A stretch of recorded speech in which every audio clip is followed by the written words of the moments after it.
Lideramos el camino de la opinión pública y buscamos que la cultura del debate alcance consensos y soluciones a los problemas de nuestro país.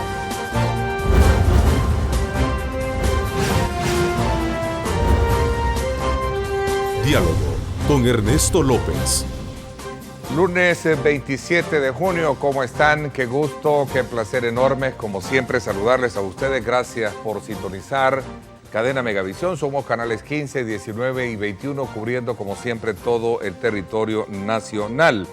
Este día iniciamos la semana como siempre exhortándole a poner todo su esfuerzo en cada una de sus labores para hacer de este país una mejor nación, por supuesto bajo la bendición de Dios Todopoderoso. Aprovecho también para poder exhortarle como siempre, tener muchísimo cuidado, sobre todo para evitar accidentes de tránsito. Veamos el caso muy en particular de ayer, que obviamente ha consternado a todas las familias.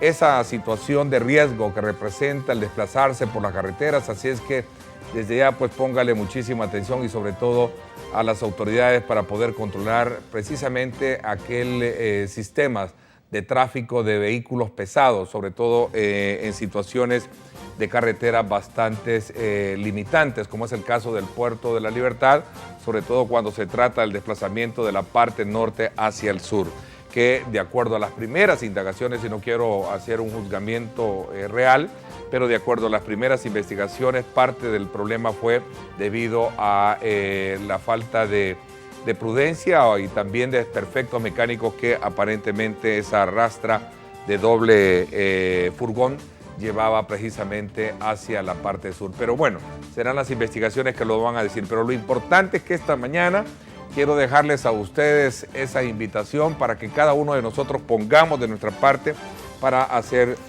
obviamente una semana mejor. Así es que desde ya pues póngale muchísima atención. Y este lunes iniciamos obviamente hablando sobre uno de los pilares importantes, fundamentales para tener una mejor sociedad, y es precisamente la apuesta en educación. Por eso en nuestro programa de hoy conoceremos en detalle el plan El Salvador Educando, que fue presentado precisamente la semana pasada por el Consejo Nacional de Educación y de la cual vamos a escudriñar detalles del mismo, para la cual quiero darle la más cordial bienvenida al señor Ministro de Educación, el ingeniero Carlos Canjura. Gracias por acompañarnos. No, muchas gracias a ustedes y un honor poder tener la oportunidad de dialogar con la sociedad salvadoreña. Así es, en efecto, ministro. También quiero saludar a la representante temporal de UNICEF ante el Consejo Nacional de Educación, a la doctora Marina Morales. Gracias por acompañarnos. Muchas gracias. Bueno, se trata obviamente de un ambicioso plan que traza la ruta para los próximos 10 años de la educación nacional y en primera instancia pretende, según el gobierno, elevar el porcentaje del PIB destinado para este sector del 3.5% que es actual a un 7% en los próximos años. La inversión, que supera obviamente los 12.000 millones de dólares, busca retener a niños y jóvenes en las escuelas para alejarlos precisamente de la violencia, que es un tema que hoy en día se ha puesto obviamente muy debatido, y vamos a aprovechar la presencia de nuestros invitados para también conocer cuál es el aporte que tendrá el Ministerio de Educación en este debate y sobre todo cuando ya una vez más el gobierno ha hecho las aclaraciones pertinentes sobre cómo va a llevar a cabo la decisión de apoyar a jóvenes con potenciales académicos, pero que ya no pueden continuar estudios y por supuesto también se encuentran en condición de no trabajo, que ha generado y ha despertado muchas críticas por parte de algunos sectores opositores al mismo. Pero vamos a aprovechar a hacer un análisis pertinente sobre cuál es el aporte que hace al debate, así es que en ese sentido también vamos a evaluar qué tan realista es este plan, sobre todo cuando se trata de ver que la apuesta importante es elevar el ingreso o la parte presupuestaria a educación. El anhelo más grande que podemos tener muchos. Lorena, me voy contigo como siempre a esta hora. Gracias por acompañarnos y darnos los insumos que nos van a ayudar a desarrollar a lo largo de esta hora y media la conversación con nuestros invitados. Gracias, Ernesto. Un gusto saludarte a ti y a los miembros del Consejo Nacional de Educación. Como ya lo adelantabas, este plan requiere de una inversión económica millonaria, con programas que van a corto, mediano y largo plazo, a fin de contar con la soñada educación para los niños y jóvenes de nuestro país. Veamos. Con una complicada coyuntura, lo primero es luchar contra la deserción con escuelas libres de violencia, agregando calidad en docencia e infraestructura, pero todo requiere inversión. Aumentar significativamente el presupuesto en educación exige un amplio debate en torno al sistema fiscal. La primera infancia, con un desarrollo integral y 12 grados de escolaridad universal, se añaden a los ejes del plan, con la demanda de pasar del papel a la práctica. Nosotros esperamos que no sea una llamarada de tusa como ocurrió con el Plan Social Educativo Vamos a la Escuela. Cumplir con lo trazado requiere de más de 1.250 millones de dólares cada año para traducirlo en cantidad y calidad de estudiantes. Ernesto, con este plan se busca también borrar aquellas ideas que el kinder y la preparatoria eran solo para jugar, fortaleciendo los primeros conocimientos de los menores con la ayuda de la familia y la comunidad. Con eso vuelvo al estudio para más detalles con tus invitados. Adelante. Muchas gracias, Lorena. En efecto, aprovecho antes de comenzar con el diálogo de esta mañana con nuestros invitados, exhortarles también a ustedes a que participen y hagan uso de nuestras redes sociales, @diálogo21, @Neto López Radio. Son las dos cuentas en Twitter que ustedes tienen disponibles para que puedan formular sus comentarios y estos puedan ser posteados en la parte inferior de la pantalla de su televisor a efecto de que puedan sumar a la discusión que vamos a tener a lo largo de esta hora y media con nuestros invitados. Antes de hacer un análisis pertinente sobre la consistencia presupuestaria, que me parece que ese es el punto de partida para cualquier proyecto consistente de mediano o largo plazo que podamos hacer en educación, quisiera aprovechar la presencia de ustedes y particularmente del ministro para hablar precisamente sobre esta polémica creada a raíz de la asistencia que el gobierno, una vez ya aclarada la decisión de apoyar a jóvenes con potenciales académicos, pero que tienen problemas de estudio, y para continuar con el estudio, ¿cuál es el aporte que hace el Ministerio de Educación o cuál es el papel que juega en este debate precisamente? Sobre todo también cuando hay cifras que demuestran que en el país obviamente tenemos una población bastante considerable de jóvenes que no estudian, tampoco que trabajan. Bueno, este tema me parece que es muy importante que lo descifremos bien, ¿verdad? Porque todas las críticas que he escuchado me parece que parten de una información insuficiente de qué es lo que se pretende hacer. Yo esperaría que el propósito de atender a los jóvenes que ni estudian ni trabajan en el país sea realmente un compromiso que lo asuma toda la sociedad salvadoreña. Y esperaría que los que han criticado tal iniciativa, pues lo estén haciendo simplemente porque no tienen información insuficiente y parten de posiciones que me parece que no se corresponden con el propósito del programa, ¿verdad? No hay ninguna duda de que los jóvenes en tal condición tienen necesidad de ser apoyados, ¿no? Y creo que no solo les hace bien a ellos, nos hace bien a la sociedad entera que nos ocupemos de atender ese tipo de problemas. Pero hay una duda, seguramente caída por la misma, digamos, falta de información, como usted bien... Bueno, yo esperaría que sea no solo falta de información, bueno, más bien, creo que yo esperaría que solo sea falta de información, ¿verdad? Ojalá sea solo falta de información, porque tengo la impresión de que es oponerse por oponerse, ¿verdad? Porque, como repito, el propósito me parece más que saludable, ocuparse de que los jóvenes desarrollen capacidades productivas para insertarse a la sociedad salvadoreña, me parece que es algo en que todos los salvadoreños debiésemos compartir. No todos, como dice mi nieto, no todos tienen la bendición de que papá, mamá o el tío, la familia le puede apoyar para desarrollarse, ¿verdad? Pero esos jóvenes que están en esas condiciones, pues claro que bien vale la pena que la sociedad salvadoreña haga un esfuerzo por habilitarles hacia el trabajo. Ayúdeme a entender un poco mejor, y yo creo que también la representante de UNICEF acá me va a ayudar. Ministro, ¿cuál es el perfil en sí de ese joven que necesita apoyo para poder desarrollar esas capacidades productivas? Bueno, aquellos jóvenes que no han logrado ubicarse en el trabajo y aquellos jóvenes que están fuera del sistema educativo. Por supuesto que un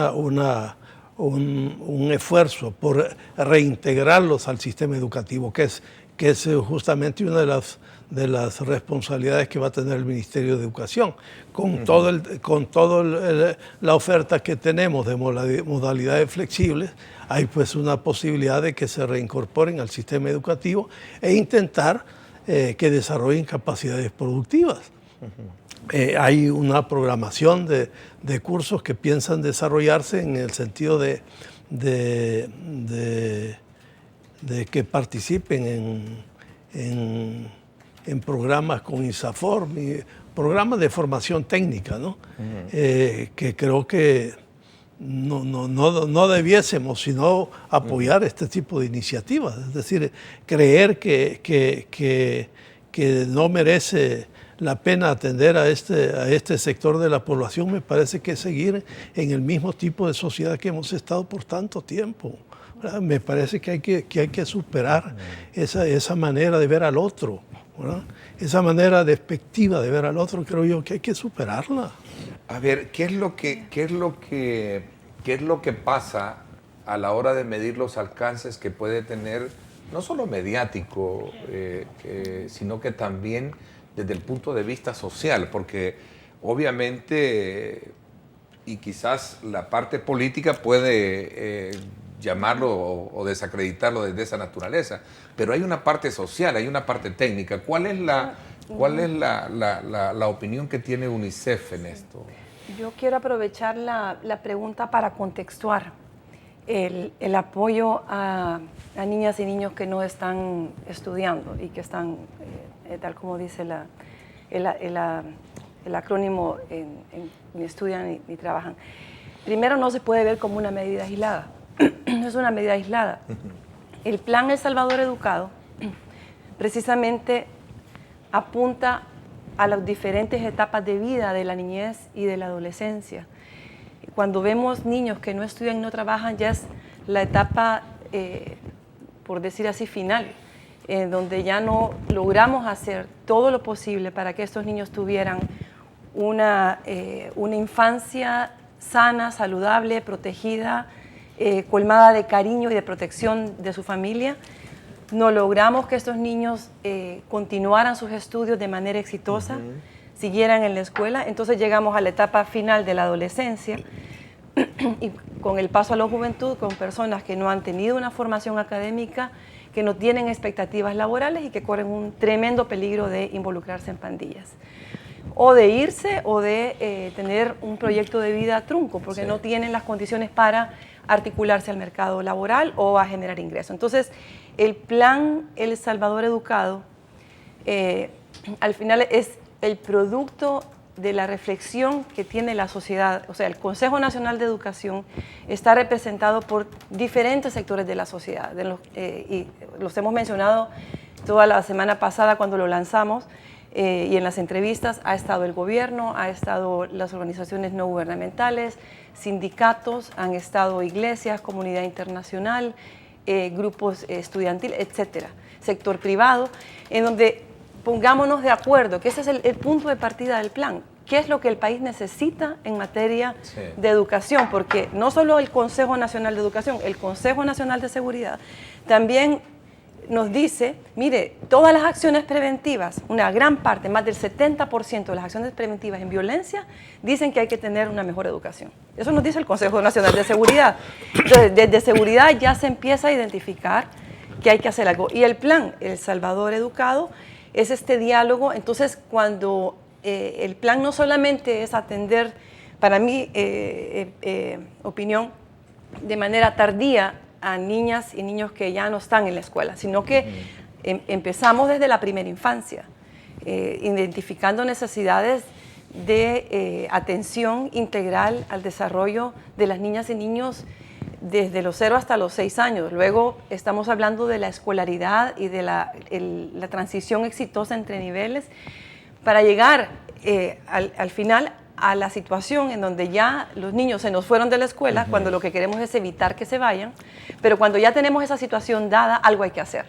Y creo que esa medida se complementa con la propuesta que está en el plan educativo de generar modalidades flexibles para niñas y niños que no están en la escuela, por diferentes razones. A ver, lo crucial de programas como este, ¿será que mal pasan por ser cocidos políticamente antes de que técnicamente sean debatidos? Les pongo un ejemplo bien claro. El caso del arzobispo de San Salvador, en su acostumbrado homilía este fin de semana decía, lo titula el periódico La Prensa Gráfica, arzobispo a favor de dar apoyo a ninis, ¿verdad? No obstante, deben analizarse los mecanismos en cómo se va a implementar el proyecto para evitar cuestionamientos duros como los que ha sufrido últimamente. Sobre esta base pregunto. Pero justamente en los cuestionamientos se ve que por eso digo, Son yo esperaría ¿sí? que solo sea falta de información, ¿verdad? Porque me resultaría demasiado grosero que teniendo la información se estén oponiendo a un programa de esta naturaleza, que se trata de recuperar jóvenes que están en alto riesgo en la sociedad salvadoreña. Es lo que acabo de decir, no me parecería demasiado grotesco que nosotros sigamos en esa manera de ver al otro, aún en las condiciones tan difíciles en las que se encuentra en la vida, que sigamos en esa exclusión en el sistema educativo y en la sociedad salvadoreña. A ver. Yo creo que lo ha explicado muy bien la directora de INJUVE, ¿verdad? Que se trata de un programa en donde el propósito último es asegurar que desarrollan capacidades productivas y que se integran al aparato productivo nacional. Estamos hablando de desarrollarles. Un primer intento es reincorporarlos al sistema educativo. Un segundo intento es el desarrollar en ellos capacidades productivas. Un tercer esfuerzo va a ir en la dirección de apoyarles para montar pequeñas empresas si acaso tienen proyectos que se encuentren viables. Es decir, yo creo que eso, hacerlo para esa población que no tiene, que no está ni en el sistema educativo, ni tampoco está en el sistema productivo, me parece que es algo que debiéramos aceptar todos los salvadoreños. Ahora, ¿y no será un poco contradictorio? Y qué bueno tenerlos a ustedes para poder, como decía, escudriñar muy bien este tipo de medidas. ¿No será un poco contradictorio saber las necesidades fiscales que tiene el país, las necesidades fiscales que deben de ser fomentar un presupuesto fuerte en educación, estar hablando también de otros proyectos paralelos? Alguien decía también en este debate, no sé qué tan consistente, insisto, aquí se maneja desde el más político hasta el menos técnico sobre este tema, pero el punto de partida es, ¿serán medidas aisladas o serán consistentes en materia fiscal? Bueno, el tema fiscal, por supuesto, es un tema muy, muy delicado, que tiene a la sociedad salvadoreña en condición un poco crítica, ¿no? Me parece que el tema fiscal está afectando diferentes áreas, ¿verdad? El sistema educativo es uno de ellos, ¿verdad? No, desde el primer año que yo asumí este cargo, planteé necesidades que iban más allá de lo que se podía atender desde el punto de vista de los Claro. ingresos del Estado. Ahora, aquí hay todo un esfuerzo nacional que debemos desarrollar por lograr consensar lo que son los retos nacionales a los que no debemos renunciar. Y este es un reto nacional al que no debemos renunciar. Y esto es no solo de carácter político partidario, esto es importante para el país, para la nación, para la construcción de la noción de nación. Así es que yo creo que aquí lo que debemos hacer es debatir lo más ampliamente posible temas como este y ponernos de acuerdo acerca de la urgencia de hacer este tipo de planes. ¿La crítica es más política que técnica? Yo creería, por eso dije hace un momento, ¿no? Yo esperaría que no sea solo falta de información y que sea esa manera tan básica y grotesca de hacer política, ¿verdad?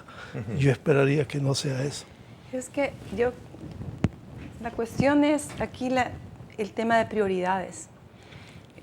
Porque si analizamos la presión que ejerce sobre el tema fiscal, el tema de seguridad, por ejemplo, o sea, el 16% del PIB aproximadamente se está dedicando a temas de seguridad, cuando en educación es el 3.4, 3.5. Entonces, lo que la sociedad, y aquí hablo de la sociedad porque nuevamente es la representación de los diferentes sectores los que opinan lo que el país debería de hacer en educación, y esa es la gran fuerza de este plan, que es en realidad una política educativa de largo plazo. Son los mínimos que ahora son estándares bastante exigentes, pero son donde la sociedad dice, menos de eso no aceptamos, menos de niñas y niños que estén en la escuela y atendidos desde su nacimiento. No estamos dispuestos a negociar. O sea, los no negociables, 12 años de escolaridad, educación inicial y educación parvularia universal, etcétera, docentes de calidad, etcétera, no estamos dispuestos a aceptar menos de eso. Y eso es lo que la sociedad nos está diciendo. Y lo interesante es que es un plan de largo plazo. En la entrevista de la semana pasada,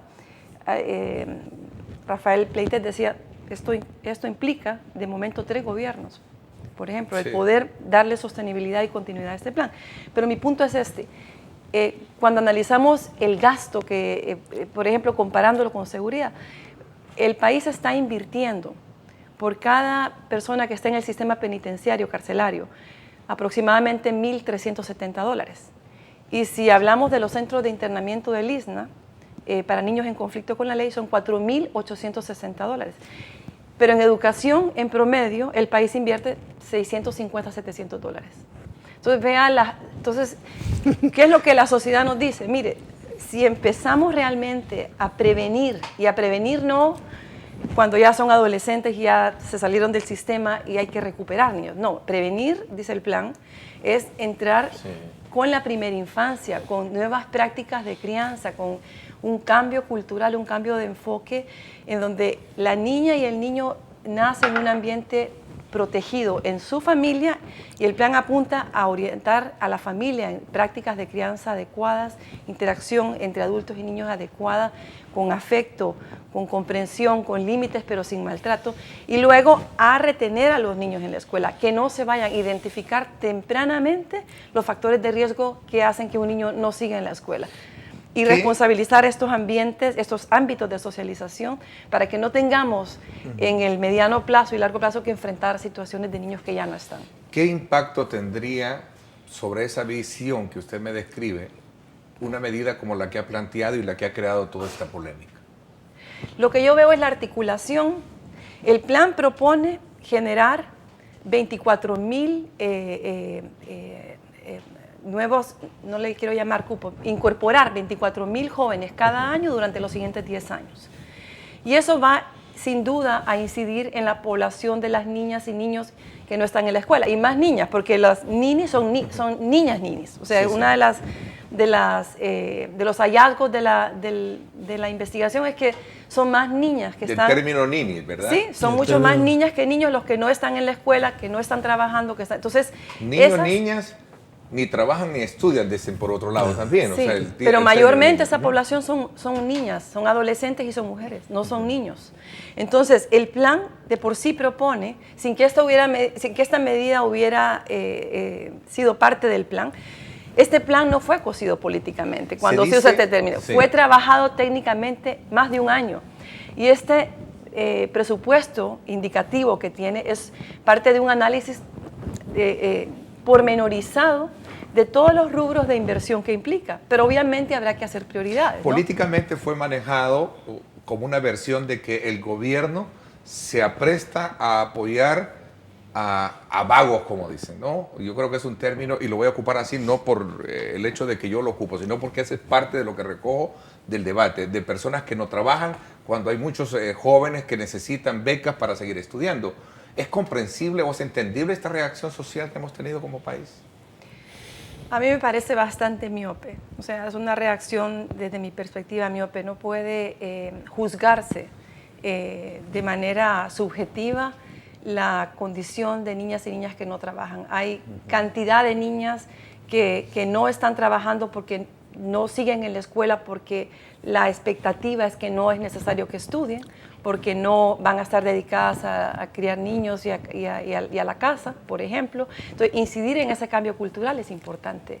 La escuela y la familia tienen que jugar un papel importante en eso. Entonces, juzgar a priori cuál es la situación de un niño y una niña que dejó la escuela en un país donde más de 1 millón de niñas y niñas no están viviendo, uno vive ni con su padre ni con su madre o con ninguno de los dos, están a cargo de familiares o de conocidos de la familia que se quedan criando. Entonces, o sea, estamos hablando de 1 millón que no están en la familia nuclear ideal, en donde se generan todas las condiciones de estabilidad emocional, económica, etcétera, para que se asegure esa continuidad. Entonces, decir, mire, son unos vagos irresponsables, no. O sea, yo creo que aquí hay que asumir la responsabilidad que la sociedad tiene. ¿Es una responsabilidad solidaria? De alguna manera, o sea, no es, ven el nieto, no sé qué edad tienes, pero lo he mencionado, o sea, ya un niño es capaz de ver eso, porque las desigualdades sociales en nuestro país son tan profundas, tan profundas. O sea, es bien contradictorio, porque somos un país de renta media, pero con unos desequilibrios sociales inmensos, hay una gran exclusión social. Entonces, juzgar y criminalizar, etcétera, no nos va a llevar a nada. Lo que nos ha llevado esas posiciones, y quien no lo quiera ver, a mí me parece que es realmente, no sé, una falta de visión, es a la situación que tenemos ahora de violencia, con una cantidad de niñas y niños que lo que están haciendo es irse a una pandilla. Entonces, no hacer algo... es como condenar el futuro de ese país. Y del país, porque este país no va a cambiar, o sea, vamos a ir de mal en peor. Entonces hay que ver que todo el mundo sale perjudiciado si no hacemos algo. Pero mi punto es pasamos más de un año con mesas técnicas especializadas, analizando qué es lo que hay que hacer, con personas que tienen experiencia, conocimiento en estos temas. Entonces, de alguna manera, una de los desafíos, que son de 6 desafíos que tiene el plan, sin duda se relaciona con esta propuesta de integrar niños que no están en la escuela. O sea, entonces no lo veo como algo interesante aislado. Porque me ha ayudado, y ya vamos a ir saliendo un poco de este tema para tratar el tema presupuesto, que creo que es un punto muy importante, como lo planteaba hoy en día, sobre todo cuando las aspiraciones son de llevarlo al 7%, ¿verdad? A un nivel obviamente muy envidiable, para poder superar todos esos vacíos.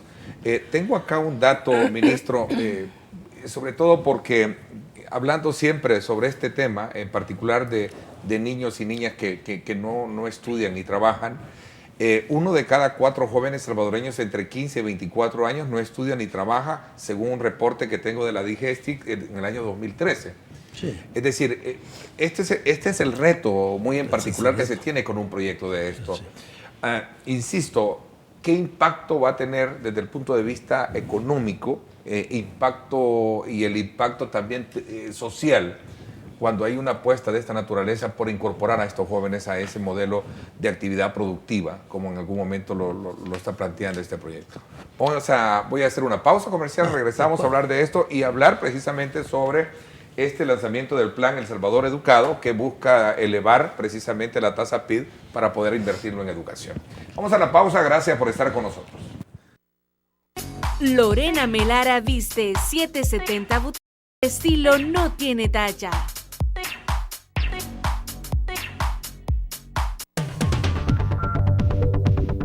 Está bueno que lo mejoren. Pues sí, porque es algo que les va a ayudar a los niños, a todos los que estudian. Mantener a los jóvenes en las escuelas es bien difícil. No hay tales de planes ni nada, porque en lo personal yo he podido ver familiares míos que tienen la oportunidad, teniendo familiares en Estados Unidos, de sacar una carrera universitaria y han preferido la calle. Sí vemos, hay mucho joven que no puede a veces, que sale de bachiller y no puede, pues, por eso. Sí, yo digo que está bien y que les hagan más fuerte.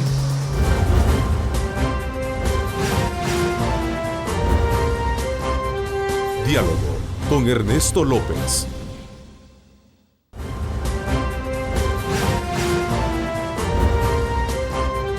Diálogo con Ernesto López.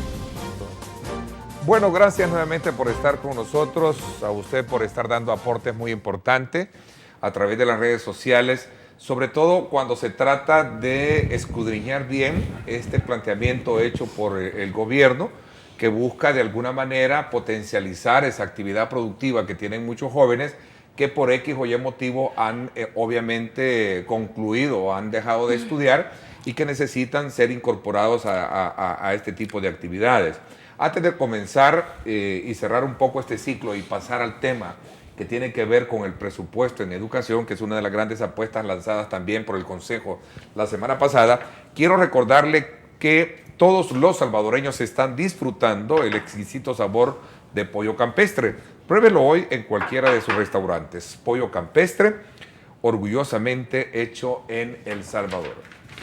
Bueno, ministro, le decía quizás un poco para cerrar este ciclo de aclaración sobre el papel o el rol que juega el ministerio frente a este debate que se ha generado, si este dato muy en particular entre 15 y 24 años de jóvenes, niñas y niños que no estudian ni trabajan, según el reporte 2003 que tengo acá, el impacto que esto va a tener precisamente dentro de esa estructura frágil que tiene el Ministerio de Educación en materia presupuestaria. Bueno, justamente sin duda que tiene costos, ¿verdad? Sin duda que tiene costos, pero lo que hay que ver son los beneficios sociales que vamos a tener con ella. Yo creo que debemos habituarnos a hacer el equilibrio entre los costos de nuestros propósitos, ¿verdad? Y pesar más por el beneficio que por el costo que esto... No, yo creo que hay que conjugar, por supuesto, ¿verdad? Pero no hay ninguna duda que los costos van a ser relativamente bajos si los contrastamos con los enormes beneficios sociales que esto puede provocar. Como bien lo decía Marina, ¿sí? ¿Cuánto nos cuesta alguien que está en el sistema penitenciario?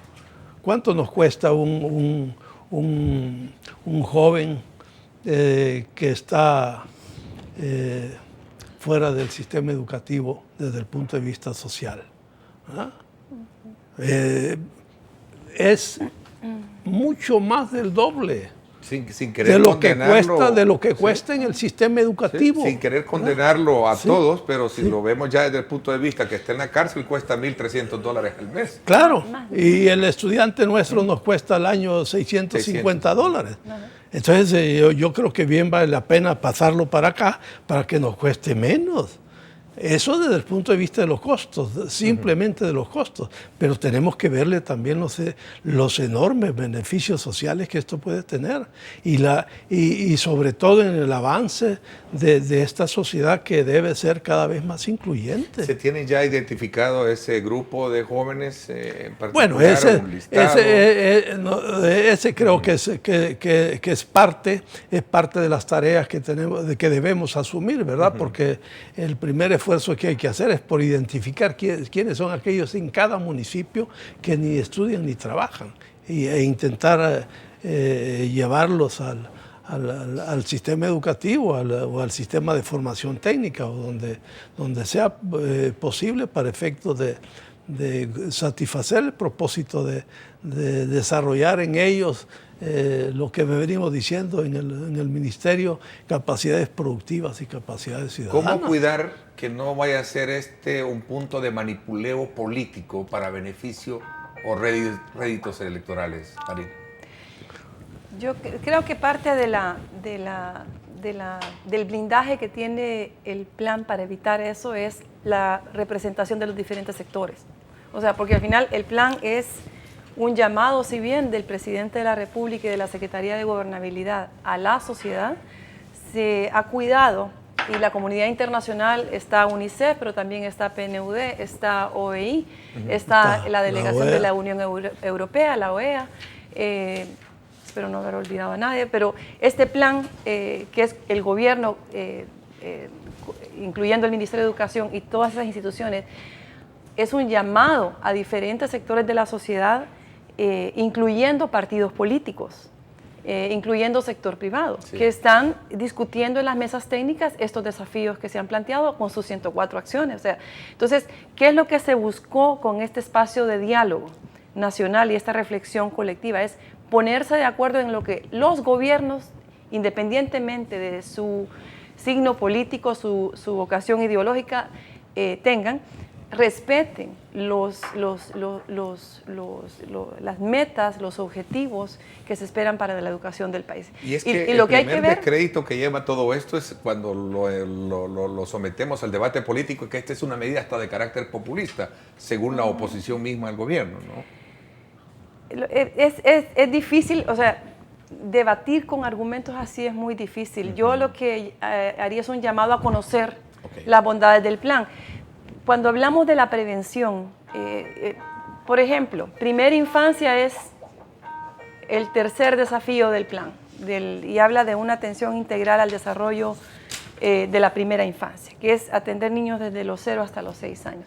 Las medidas para este grupo de edad no son tan caras, por decirlo algo. Y si en 10 años tenemos universalizada estos más de 400,000 niños que están en ese grupo etario, porque estamos hablando de casi medio millón de niños, más de 400,000 que están en ese grupo de edad, que significa trabajar con la familia. O sea, cada salvadoreña y salvadoreño que tienen un niño en esa edad o una niña, tendrían que tener orientación en prácticas de crianza. Tendrían que saber esto, cómo ser mamá, cómo ser papá, cómo cuidar adecuadamente a una criatura. Eso hoy por hoy no está garantizado en nuestra sociedad. Si eso lo lográramos, hay estudios, no en nuestro país, pero en Estados Unidos, de cohorte, en donde le siguieron la pista a niñas y niños que tuvieron atención adecuada en la primera infancia, a niñas y niños de esa edad, y le siguieron la pista hasta que tenían 40 años. Lo que descubrió este estudio es que los niños que habían tenido atención adecuada eran niños que tenían más éxito que los que y eran niños de la misma escuela, de una zona deprimida.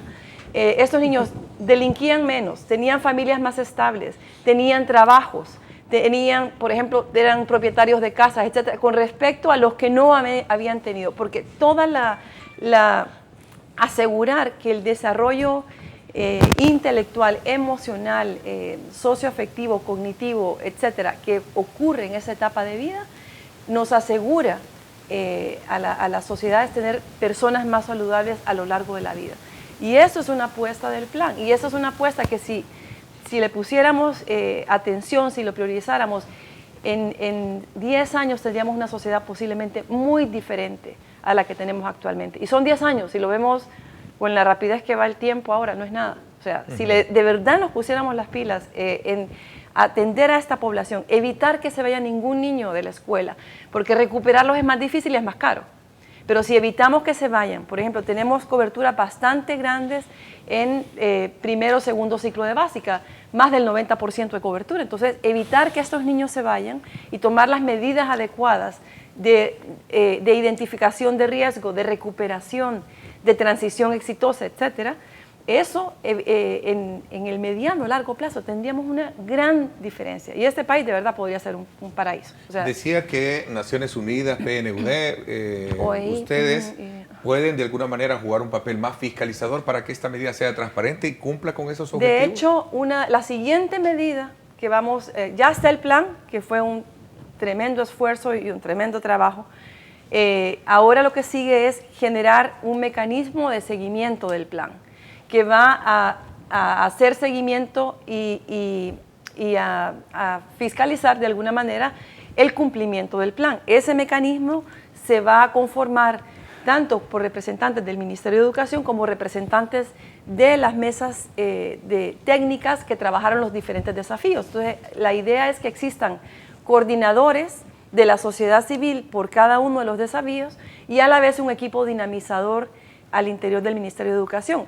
Y los organismos internacionales hacemos el seguimiento y el acompañamiento desde la Secretaría Técnica, así como de la Secretaría Ejecutiva que está a cargo de la Secretaría de Gobernabilidad. O sea, está previsto y eso implica un seguimiento minucioso, estrecho, periódico, continuo para que el plan y su implementación y todas las entidades responsables de participar y de garantizar el cumplimiento lo hagan. Les agradezco que me hayan permitido hacer un abordaje desde esta perspectiva primaria sobre este tema que nos lleva ahora a poder conocer esa, llamémosle, esa visión que tienen de elevar de un 3.5%, creo que anda el presupuesto actual del Ministerio de Educación, asignado a un 7% en los próximos 10 años. Estamos hablando de 3. A ver, suena bonito, interesante, y eso es que creo que sería el mejor anhelo para andar en esos estándares, como lo tienen otros países que obviamente han demostrado que con una apuesta de esta naturaleza los resultados son muy positivos en materia de educación, ministro. Bueno, yo creo que, como decíamos un poco en broma, ¿verdad? El séptimo desafío es justamente lograr el financiamiento de este plan, ¿verdad? No hay ninguna duda de que estamos ante un reto enorme. Es un reto nada sencillo, pero creo que si tomamos todo lo que el plan aspira a realizar en la próxima década, todos los salvadoreños debiéramos entusiasmarnos, ¿verdad? Y comprometernos con la búsqueda de mayores recursos para educación.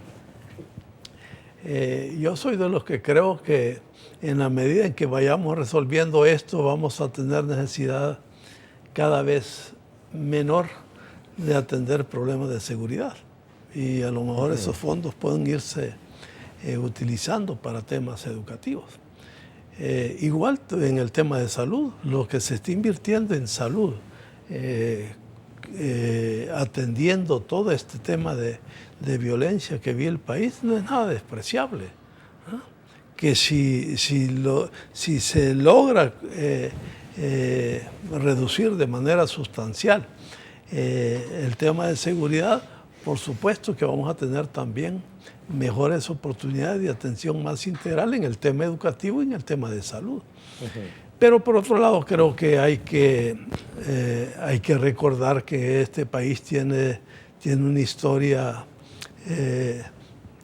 muy asociada a la evasión y a la elusión de impuestos, ¿verdad? Sí. Eso es algo que es cultural, creo, en la sociedad salvadoreña. Y creo que si todos si todos valoramos adecuadamente lo que se quiere hacer desde el punto de vista de la educación, creo que debiéramos comprometernos a superar estas conductas. Y esa vía, ministro, esa vía para llegar a un 7%, tiene que verse desde ese punto como usted lo plantea, llenando, tapando esos vacíos de evasión y elusión, o de un modelo de, llamémosle, de aporte de cooperación, que ya lo vamos a comentar, para poder tener un 7%? Bueno, yo creo que en efecto lo que reflejan los estudios respecto al tema de evasión y elusión, ¿verdad? Anda por justamente los montos que demanda el sistema educativo, ¿verdad? Son 12 mil millones de dólares, entiendo. No, a la década, ¿verdad? Para los próximos 10 años. Pero eso lo promediamos por año y estamos hablando de 1.200 millones de dólares, ¿verdad? De una partida de 400, ¿cuántos tiene hoy en día? Hasta ahorita tiene 940 millones es lo que tiene el Ministerio de Educación. Faltan 500 millones de dólares. 1.200 millones más. No, 1.200 es lo adicional que hay que agregarle. Que agregarle. Sí, sí. Eso creo que es posible lograrlo, ¿verdad? Pero, como digo, hay que, por un lado, tomar conciencia de la responsabilidad ciudadana que debiéramos tener en este tema educativo, ¿verdad? Y ponerlo y tenerlo en mente a la hora de pagar impuestos, ¿verdad? Y esta propuesta que hace el Consejo al gobierno sobre esa visión fiscal o esa consistencia fiscal que debería de tener, ¿qué tan realista es? ¿O lo ven ustedes como UNICEF? Porque obviamente aquí el problema real que tenemos es el tema tributario, el tema fiscal. Sí. Mire, yo no voy a repetir, sin duda hay que buscar el espacio fiscal, pero hay que también incorporar otros criterios en el análisis. El criterio de gradualidad, o sea, la gradualidad del gasto, no es que tenga que hacerse un desembolso inmediato de los 12.000 millones. El otro criterio es la focalización y la priorización, o sea, este es el menú de las estrategias, acciones, resultados, objetivos que tendríamos que tener en educación. Pero sin duda tenemos que hacer una priorización de las intervenciones. Y esto, de alguna manera, se corresponde con las necesidades de gasto de inversión social que habrá que hacer. Entonces, lo otro que a mí me parece importante, entonces la movilización de recursos también tiene que corresponderse con este análisis. Buscar, hay algo que a mí me parece importante y es la responsabilidad de la educación no puede descansar solo en el Ministerio de Educación. Tiene que haber un acompañamiento, una corresponsabilidad de otros actores importantísimos para lograr la educación del país. Alcaldías municipales, sector privado, organismos no gubernamentales, la familia misma. La iglesia. Entonces las iglesias, o sea, todos pueden ser corresponsables y en diferentes momentos de la etapa de vida de la niñez. Por ejemplo, estamos apelando a que quien trabaje con familias, quien sea, Ministerio de Educación, de Salud, iglesias, alcaldías que tienen, por ejemplo, atención con niñas y niños y familias de niñas y niños menores de 6, 7 años, podrían perfectamente colaborar con los programas de prácticas de crianza. No necesita ser un docente para trabajar los programas de orientación a familias. Y eso es un costo del plan que puede ser, por ejemplo, compartido. El mismo presupuesto, por ejemplo, del FODES podría tener destinada cierta parte del presupuesto a programas de atención a la familia o de educación. Entonces hay que buscar, o sea, articular una serie. La articulación es clave. A ver, en el tema de familia, no sé qué tan obviamente difícil puede resultar la tarea, sobre todo por los niveles de disfuncionalidad que existe hoy en día en la familia, ¿no?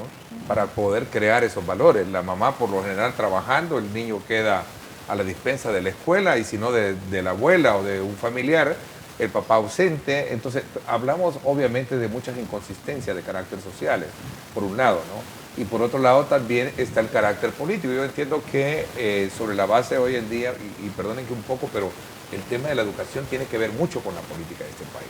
Es decir, la política es el reflejo de la educación que tenemos. Porque así fueron educados los políticos, y mal educados, diría yo. Algunos, no todos, ¿verdad? Y voy a hacer ese énfasis como tal. Pero creo que la tarea, sobre la base de querer construir un presupuesto del 7% es envidiable para cualquiera. Alguien me pregunta acá, ¿qué diferencia existe en el sistema educativo del país con respecto a lo que tienen otros en el área centroamericana, por ejemplo, Costa Rica? Entiendo que Costa Rica tiene un elevado presupuesto, ¿no? Costa Rica tiene el 7.8% del Producto Interno Bruto. 7.8. Y nosotros queremos llegar al 7. Sí. Bueno, en la región centroamericana hay países que tienen el 6% y el caso más distinguido en la región es justamente el de Costa Rica, que anda ya merodeando el 8%, ¿verdad? Pero claro, esa es una acumulación histórica de inversión en educación que tiene Costa Rica, ¿verdad? Porque lo que tiene Costa Rica en educación es producto de lo que viene haciendo desde 1948, cuando abolió el ejército, ¿verdad? Esa designación presupuestaria esa historia de inversión en educación que tiene Costa Rica es definitivamente algo distinguido. O sea, no es imposible lograr un 7%. Todo es posible si nosotros nos vamos convenciendo de la importancia que tiene la educación en el desarrollo nacional. Sí, solo tal vez complementar eso, la vivencia de diálogo, de democracia que tiene Costa Rica hace una tremenda diferencia con la historia de formación política, ¿no? De nuestro país. O sea, esto es clave. Las apuestas nacionales, si bien definieron todas las prestaciones sociales y la seguridad social después de 1948, que comienzan a trabajar todas las políticas nacionales para educación y salud, tienen ejercicios de diálogo nacional, de discusión, que nosotros no hemos tenido y que ahora queremos impulsar. Por ejemplo, no solamente en materia de educación, pero por ejemplo, la vocación productiva de Costa Rica vinculada al medio ambiente, este desarrollo turístico relacionado con la protección del medio ambiente que Costa Rica ha generado y que le representa millones de turistas que están atraídos por un turismo que no es el turismo masivo, sino que es un turismo relacionado a la sociedad, a los agricultores, a lo natural, a la naturaleza, a la limpieza del país, al respeto por la diversidad, por el medio. Entonces, estas discusiones, por ejemplo, que ahora tienen, comenzaron en los años 80. Debates, equipos de diálogo, consejos, lo que nosotros tenemos, esto tuvieron para poder 30 años después llevar, son políticas que logran definir de Estado y que nosotros no hemos tenido realmente. Hemos tenido políticas de gobierno que nacen y mueren con el gobierno de turno. Entonces, lo que tenemos que tener y que tuvo Costa Rica, y esa es la gran diferencia que hace, son políticas de Estado que escuchan la voz de los diferentes sectores, que plasman los intereses, las necesidades de los diferentes sectores de la sociedad. Entonces, creo que el plan El Salvador Educado, al igual que los planes que se están generando en los diferentes consejos, tienen esa apuesta. Es una apuesta de país, no es una apuesta de gobierno. Y estamos conscientes de que tiene que haber una continuidad en las diferentes transiciones de gobierno que vengan. Entonces, por eso la importancia de la participación de la sociedad en el seguimiento de los planes.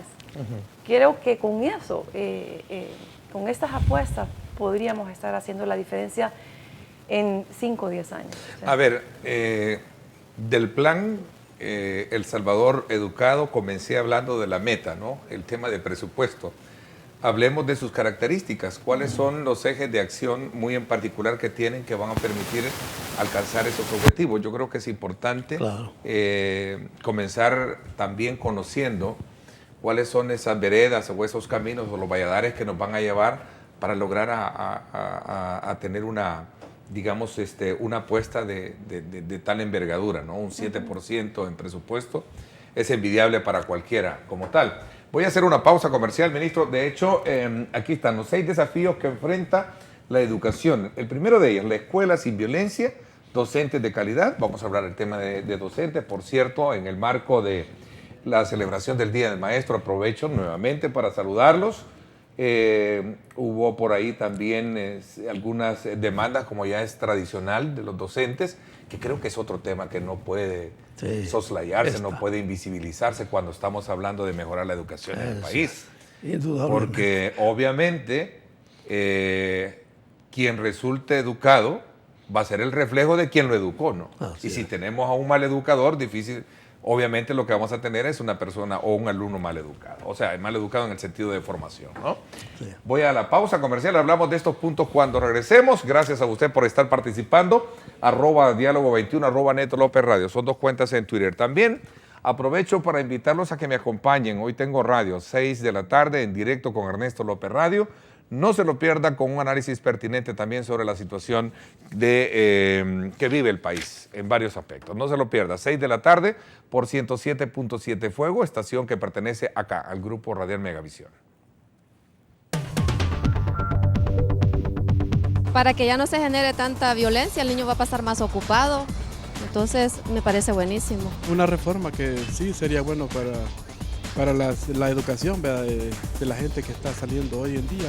Hay que apoyarlo porque es la única salida al problema que se podría dar ahorita con las cuestiones de la vagancia, pues. Viene desde abajo, porque si los estudiantes pasan con 5, obviamente van a tener un profesional mediocre, ¿verdad? Entonces necesitamos mejorar, porque si vamos así cada día, cada año, peor.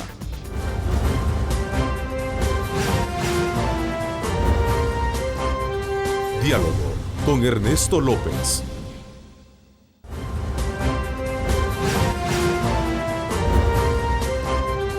Diálogo con Ernesto López.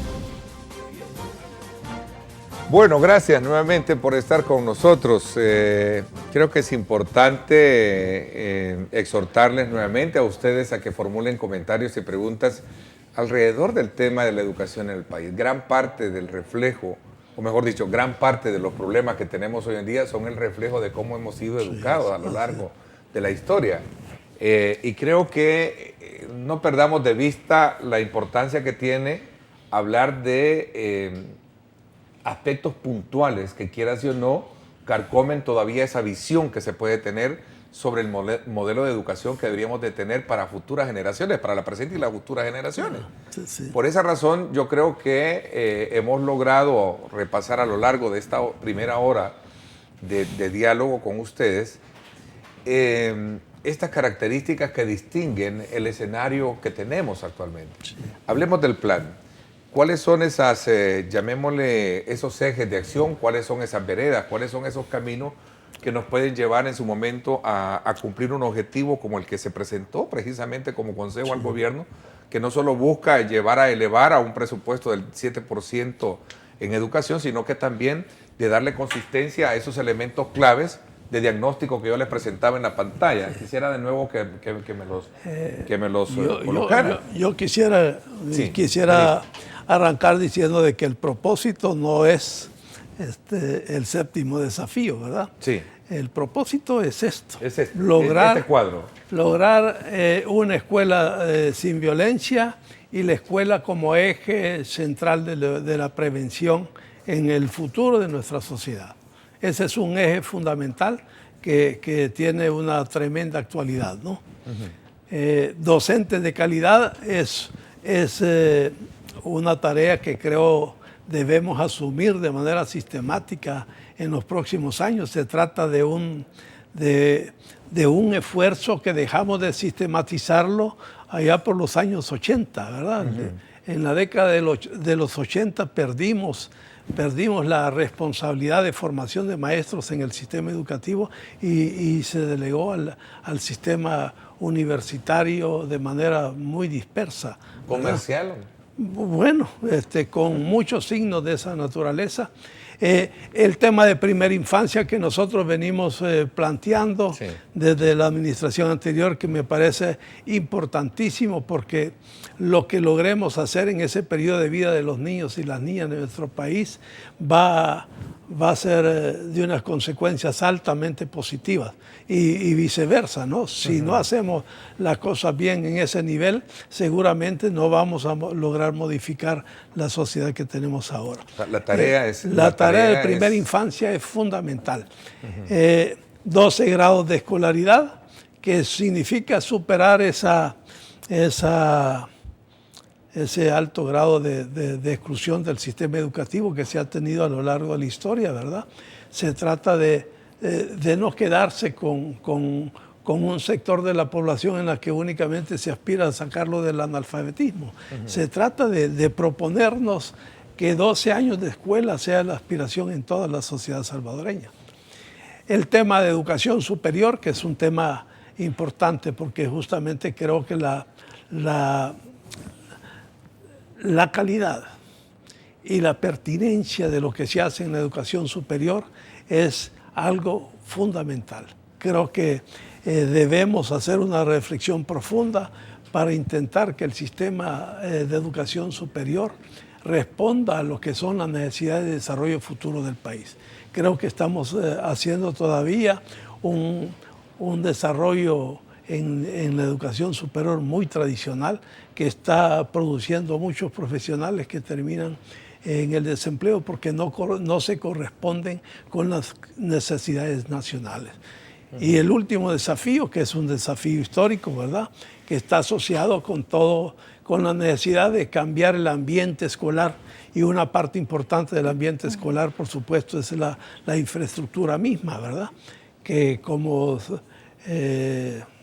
se hace ver con frecuencia en la prensa nacional, estamos en un déficit que no es un déficit que viene de 5, 10, 20 años atrás, es una deuda histórica del país en donde la infraestructura escolar estaba asociada a esa forma, dijéramos, de concebir educación de tercera y de segunda calidad para los otros, ¿verdad?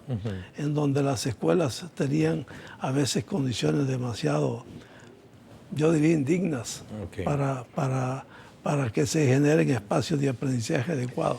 A ver, tengo acá FS Figueroa SB, dice, publica, Ernesto, los tweets que se te envían, no seas parcial, la verdad no hay que envolverla, dice, no sé a qué se refiere. Le voy a pedir a F. Figueroa que los envíe, se los vamos a publicar siempre y cuando genere el canon de respeto de lo que se está hablando. En primer lugar. Segundo, pasa por administraciones de multimedia, no soy yo que los estoy controlando, solo para aclarar. Se debería invertir en tener escuelas dignas de nuestros niños antes de ser programas que muchos los tildan de populistas, dice M. Acuayer. Regresamos al punto casi de partida, ¿no? Sí. Mire, yo veo, hay sin duda dos pilares fundamentales en ese plan que tiene que ver con la necesaria formación de calidad, y aquí hablo de la familia y de los docentes, que son los responsables de la crianza, del desarrollo, de la educación de nuestros niños hasta que cumplen los 18 años. Entonces, si no cambiamos las prácticas en la familia y las prácticas docentes de manera tal que esas prácticas sean de protección, de respeto, de atención a las necesidades de la niñez, esto no va a cambiar. Y el plan apunta a estos dos grupos responsables de la socialización de la niñez salvadoreña. Entonces, la primera infancia está apuntando a mejorar las prácticas de crianza en la familia y cuando entran a la escuela.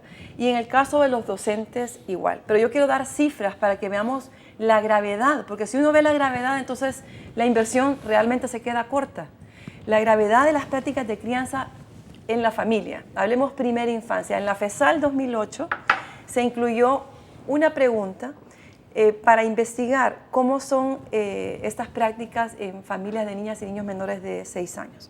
¿Qué salió en la FESAL? En el caso de los papás hombres, ¿no? Menos del 10% juegan o pasean con sus niños. Menos del 10%. Y menos del 2% de los papás hacen tareas o les cuentan historias o leen con ellos. De todo el país. Entonces, y en el caso de las mamás... Me estoy sintiendo bien identificado esta mañana. Me estoy identificando muy bien, ¿no? En el caso de las mamás, subía más del 50% los que pasean y llevan y juegan con sus niños, era como el 28%. Y por ahí que hacían tareas, pero contarles cuentos, historias, daba por el 14%. Entonces, eso en caso de la familia. Entonces, esas prácticas, si estamos hablando de la necesidad que tiene el cerebro que se desarrolla en los primeros 2 años de vida, cuyas conexiones neuronales en un 95% ocurren ahí, y lo que no se conecta no se va a usar, entonces, y que necesitan apoyo, estimulación, buena alimentación, lactancia materna, o sea, y los papás, las mamás no son conscientes del estímulo y de la atención que necesitan sus hijos, ¿qué está pasando? O sea, esa es una oportunidad perdida que tenemos en esa primera etapa de vida. Pero vamos al tema de docentes, que es el otro pilar fundamental de la educación de nuestros niños y del cambio de los futuros adultos del país. Los docentes, solo un 8% tienen licenciatura o un grado superior, un 8% del 100. El 15% dicen, fíjense, un dato interesante que está en el informe de desarrollo humano del PNUD. La nota promedio en la prueba, que es la evaluación de competencias académicas y pedagógicas para recién egresados de pedagogía, es de 5.5 a nivel nacional. Esto es una información del 2013. 30% de los docentes que trabajan en escuelas que poseen computadora no saben utilizarla. Y 48% de los que trabajan en escuelas, la herramienta pues no existe. Entonces vamos con docentes, pero vamos también con...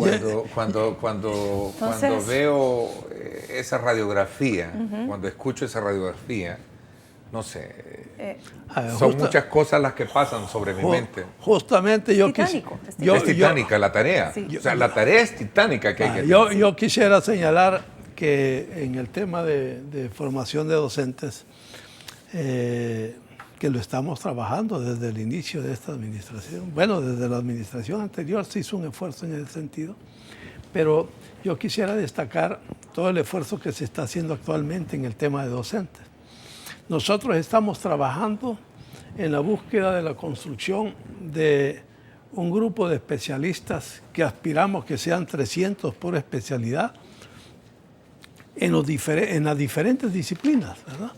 Estamos trabajando en matemática, en física, química, biología, ciencias sociales, estamos trabajando en lenguaje y literatura, estamos trabajando en la construcción de un buen núcleo de maestros de primera infancia, estamos hablando de maestros de educación física, estamos hablando de maestros de educación musical, de maestros de artes escénicas, de artes plásticas. Es decir, estamos haciendo un esfuerzo integral para tener la posibilidad de atender las necesidades de nuestra población, aspirando, por supuesto, a una educación integral, porque está claro que nosotros no vamos a poder desarrollar una educación integral si no tenemos los maestros preparados para ello. Si el 30% de maestros no saben usar la computadora, pues un esfuerzo que hay que hacer justamente es ese. Preparados, formados. Y lo que venimos haciendo nos lleva ya prácticamente a 10.000 maestros preparados en el periodo de enero 2015 para acá. Estamos haciendo esfuerzos en esa dirección. El sábado estuve, por ejemplo, con maestros de educación inicial y yo estoy realmente muy contento porque hay, aparte de que hay un buen número de maestras, porque en el tema de educación inicial me encontré con el fenómeno, visité aquí en Santa Tecla, y de 5 aulas que habían de maestros que se están preparando en este campo, únicamente habían 4 hombres. Y el resto eran maestros. Y el resto eran mujeres. Mujeres, ¿verdad? Mujeres pero digo, este tema es de verdad muy importante. Estamos haciéndolo a nivel nacional. Formación de maestros. El esfuerzo lo estamos haciendo para garantizar que tenemos en cada una de las especialidades representación en los distintos departamentos del país. Y este tema de educación inicial y el tema de toda la educación artística, me parece que y la educación física, me parece que son temas que han sido relegados en las últimas décadas y que son igualmente importantes para la construcción de un buen ciudadano. Ministro, y también, a ver, en este caso muy en particular cuando se refiere a los maestros, me gustaría también, Marina, que habláramos sobre el tema de la formación de maestros, porque que nos detuviéramos en ese aspecto. Por ejemplo, se prevé una protesta de parte de bases magisteriales el próximo 7 de julio, donde pretenden realizar una marcha para denunciar aspectos que tienen que ver con el tema de incentivos, ¿no? México está pasando por una situación crítica de todo el gremio de maestros, ¿verdad? Que ha traído consigo con actos de violencia muy fuertes, muertes, en fin. Yo creo que ese es un punto elemental. ¿Cómo encaja? Porque sé que muchos maestros hoy en día están atentos a este programa. ¿Cómo encaja ese tema? La formación, incentivo, las condiciones de seguridad de los maestros en esta visión que ustedes han descrito este día. Voy a hacer la pausa y hablamos de esto cuando regresemos, ya como parte concluyente de nuestro programa de hoy. Recuerde, estamos a las 8 de la noche, muy temprano por nuestro canal hermano, Canal 19, con el reprise de este programa.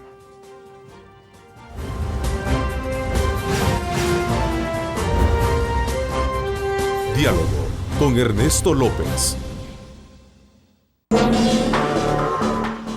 La siguiente sección es por cortesía de la Universidad Francisco Gavidia. Tecnología, innovación y calidad.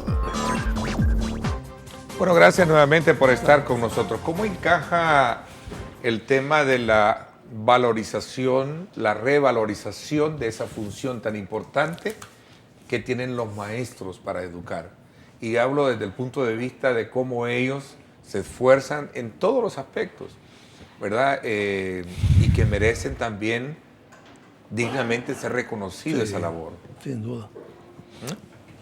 Bueno, yo creo que este tema es un tema que antes de que apareciera el plan El Salvador Educado, nosotros no lo habíamos planteado en el Ministerio de Educación como el primer desafío del Ministerio para transformar el sistema educativo nacional.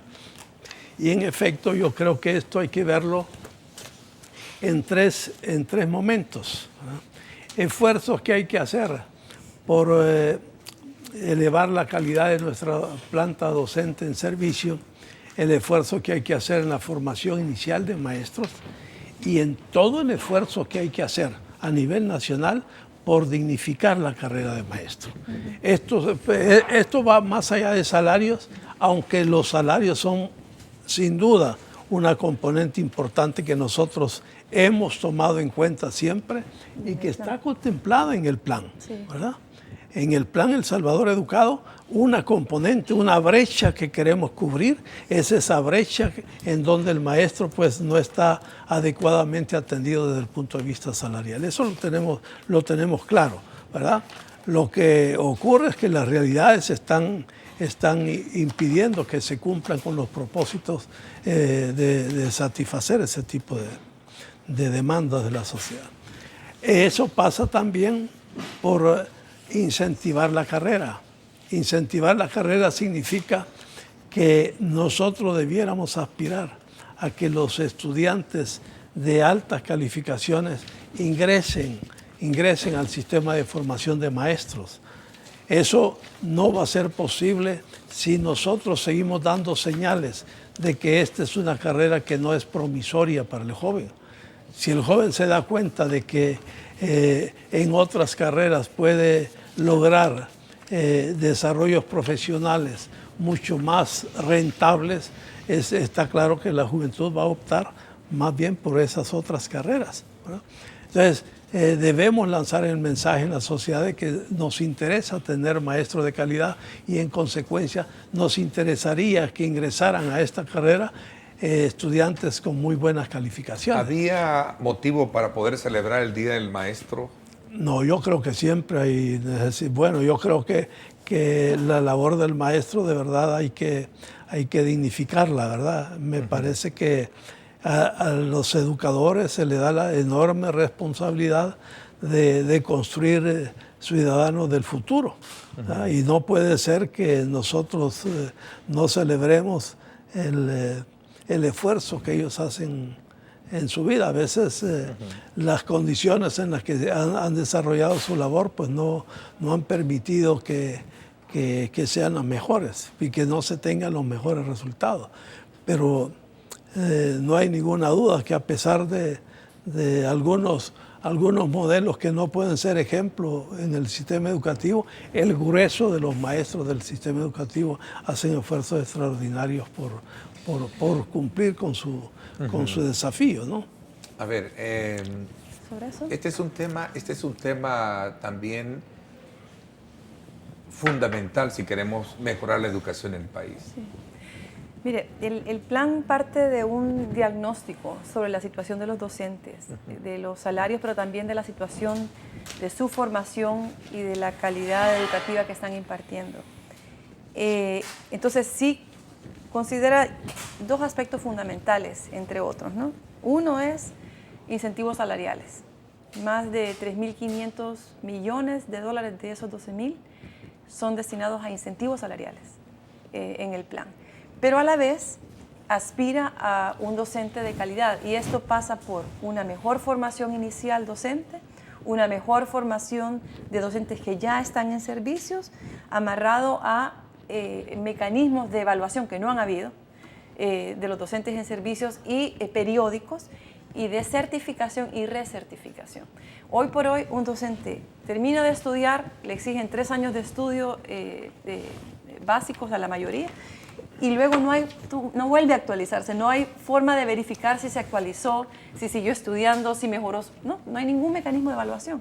Entonces, si estamos confiando la educación de nuestra sociedad a los docentes por su formación, tenemos que asegurar la calidad de estas personas. Yo contaba una anécdota en una de las entrevistas en donde Cox es uno de los especialistas que vino a dar una exposición sobre la situación de la calidad docente al Consejo Nacional de Educación, es chileno.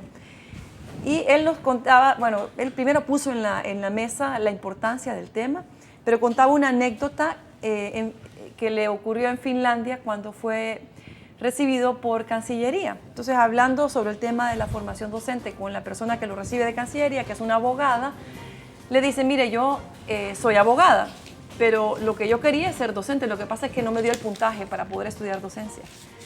Con eso uno se da cuenta de la calidad, o sea, solo los mejores talentos pueden aspirar a la docencia. Porque no pudo llegar a ser docente, pero sí abogado. Abogado. Ahí vemos la prioridad de esta sociedad sobre... ¿Por qué? Porque saben lo delicado que es la formación de las niñas y los niños, y pasan más tiempo en la escuela que en la casa. Es una tarea, un desafío muy grande que tenemos como país. El tiempo se me fue. Quiero agradecerles a ambos el que me hayan acompañado, aprovechar la primera etapa de esta conversación para clarificar un poco más este término de los ninis y esta apuesta que lleva el gobierno para poder de alguna manera contribuir a saldar esa brecha o ese vacío que está ahí. Y qué buena la oportuna aclaración también de UNICEF, usted como representante pro tempore sería, ¿no?, dentro del Consejo, ¿verdad?, para poder haber despertado muchas inquietudes en las redes sociales sobre este tema también. Ministro, muchísimas gracias, también le agradezco que me haya acompañado. Gracias también a usted. Y a usted, amigo televidente, los invito a que nos acompañen 6 de la tarde. Recuerde el reprise muy temprano por Canal 19. Gracias, pásenla bien y como siempre recuerden lo más importante, amar a Dios sobre todas las cosas. 770 Boutique. El estilo no tiene talla.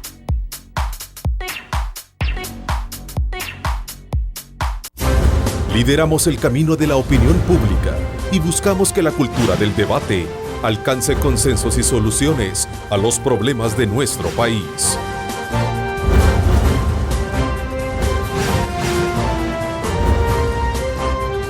Diálogo con Ernesto López.